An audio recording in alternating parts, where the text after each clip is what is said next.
Hi hello నమస్తే. నేను కృష్ణాంజనేయులు. కొత్తగా ప్రభుత్వం ఏర్పడిన తర్వాత ఆ ప్రభుత్వం కొత్తగా ముఖ్యమంత్రి అయినటువంటి వాళ్ళు ఆ పార్టీ పాలనలో తమ ముద్ర ఉండాలని ఖచ్చితంగా కోరుకుంటారు. ఒక ప్రభుత్వ పాలనకు ఇంకొక ప్రభుత్వ పాలనకు వాళ్ళ ప్రాధాన్యత అంశాలు వేరువేరుగా ఉంటాయి. ఒకరు పాటించినటువంటి విధానాలని తర్వాత వచ్చినటువంటి ప్రభుత్వాలు పాటించాలని రూల్ ఏం లేదు. ప్రభుత్వానికి ప్రజలకి ఉపయోగపడేటువంటి అంశాలని కొనసాగింపుగా ప్రభుత్వం ఉంచితే మంచిది అనేటువంటి దాని మీద ప్రజల్లో ఆకాంక్ష ఉంటుంది. అయితే ఎవరికి వాళ్ళు పథకాల పేర్లు మార్చడం, వాళ్ళ పాలనా విధానంలో మార్పులు తీసుకురావడం ఇవి సర్వసాధారణం. గత వైఎస్ఆర్ కాంగ్రెస్ పార్టీ ప్రభుత్వంలో జగన్మోహన్ రెడ్డి నవరత్నాల పేరుతో సంక్షేమ పథకాలు వాటిని అమలు చేయడానికి వాలంటీర్ల వ్యవస్థ కొత్తదాన్ని, అదేవిధంగా గ్రామ వార్డు సచివాలయాల ద్వారాగా ప్రజలకి పాలన చేరువ చేయాలి అనేటువంటి లక్ష్యంతో మేము కొత్త విధానాలకు శ్రీకారం చుట్టామని జగన్మోహన్ రెడ్డి చెప్పుకుంటూ వచ్చారు. మేము ఆ రోజున బాపూజీ మహాత్మా గాంధీ కలలుగన్న గ్రామ స్వరాజ్యం దాన్ని సాకారం చేయటం కోసమే ఈ గ్రామ వార్డు సచివాలయాలు వ్యవస్థ అనేటువంటి విధాన్ని ఆయన చెప్పారు. ప్రజల దగ్గరికి మొత్తం సేవలన్నీ కూడా అధికారులందరూ కూడా అందుబాటులోకి వచ్చేటువంటి విధానం తెచ్చామని. సరే, వైఎస్ఆర్ కాంగ్రెస్ పార్టీ ప్రభుత్వ పనితీరు వ్యవహారం ఎలా ఉంది ఏంటి అనేటువంటి మెజర్ చేసేటువంటి క్రమంలో మొన్న ఎన్నికల్లో ఘోరమైనటువంటి ఓటమి తర్వాత ప్రభుత్వానికి సంబంధించినటువంటి గత ప్రభుత్వానికి సంబంధించిన కొన్ని పథకాలు ప్రజలకు నచ్చినప్పటికీ కూడా మొత్తంగా ఆ పాలనని ప్రజలు తిరస్కరించినటువంటి పరిస్థితి ఉంది. ఇది ఇప్పుడు గ్రామ వార్డు సచివాలయాల పరిస్థితి ఏమిటి? వాటిని క్లస్టర్ల రూపంలో మార్చి గ్రామ వార్డు సచివాలయాల్లో పనిచేసేటువంటి కార్యదర్శుల్ని ఈ పంచాయతీరాజ్ వ్యవస్థలో విలీనం చేసి వాళ్ళ సేవలు అందుకోవాలనేటువంటిది. అసలు గ్రామ వాలంటీర్ల పరిస్థితి ఏంటి పరిస్థితి అనేది ఇంతవరకు ఇతమిద్దంగా తెలియదు. గ్రామ వార్డు వాలంటీర్లని ఎలా చేస్తారు? మరి ఇప్పుడు తెలుగుదేశం, జనసేన, బీజేపీ కూటమి ప్రభుత్వం, ముఖ్యమంత్రిగా చంద్రబాబు నాయుడు, డిప్యూటీ సీఎంగా పవన్ కళ్యాణ్ పంచాయతీరాజ్ మినిస్టర్గా గ్రామ పంచాయతీలని మరింత పటిష్టం చేసేటువంటి దిశగా చాలా ప్రయత్నాలు ప్రారంభించారు. ముఖ్యమంత్రిగా చంద్రబాబు నాయుడు 3 సార్లు ఇప్పటికే ముఖ్యమంత్రి అయ్యి ఇప్పుడు 4వ ముఖ్యమంత్రి. ఆయన మార్కు పాలన మళ్ళీ చూపించడానికి ఒక ప్రయత్నం అయితే చేస్తున్నారు. ఆయన మొన్నే చెప్పారు, నేను 95లో ముఖ్యమంత్రి ఎలా ఉంటారో ఆ తరహా ముఖ్యమంత్రిని మరొక్కసారి చూడబోతున్నారు, ఆకస్మిక తనిఖీలు ఉంటాయి అవి అని చెప్పారు.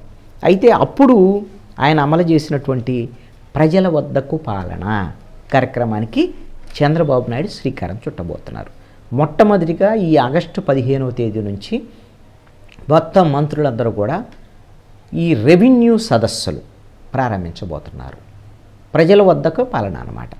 ఈ రెవెన్యూ సదస్సుల ద్వారాగా ప్రధానమైనటువంటి లక్ష్యం ఏమిటి అని అంటే, ఇప్పటి వరకు అంటే గత 5 ఏళ్లలో వైఎస్ఆర్ కాంగ్రెస్ పార్టీ ప్రభుత్వంలో ప్రభుత్వ భూములు, అసైన్డ్ భూములు, కొన్ని ప్రైవేటు భూముల ఆక్రమణల ఇవన్నీ జరిగాయి.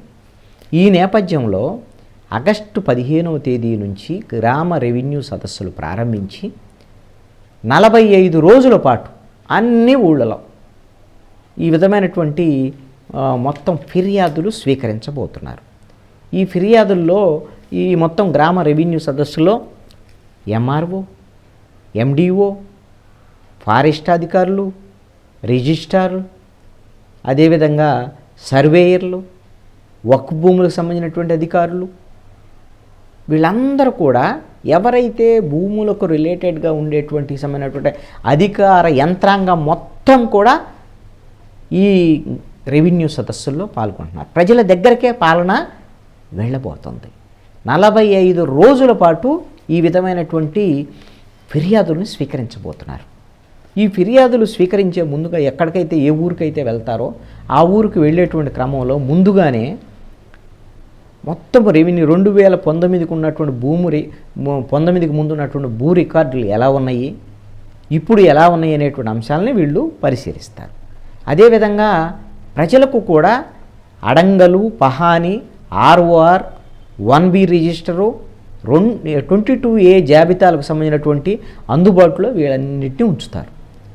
ప్రజల నుంచి వచ్చేటువంటి ఫిర్యాదులన్నింటినీ కూడా వీళ్ళు స్వీకరించి తహసీల్దారు అదేవిధంగా సర్వేరు వీళ్ళందరి నేతృత్వంలో మొత్తము ఎన్ని ఫిర్యాదులు వచ్చాయి ఏమిటి అని 45 రోజుల పాటు ఫిర్యాదులు స్వీకరిస్తారు.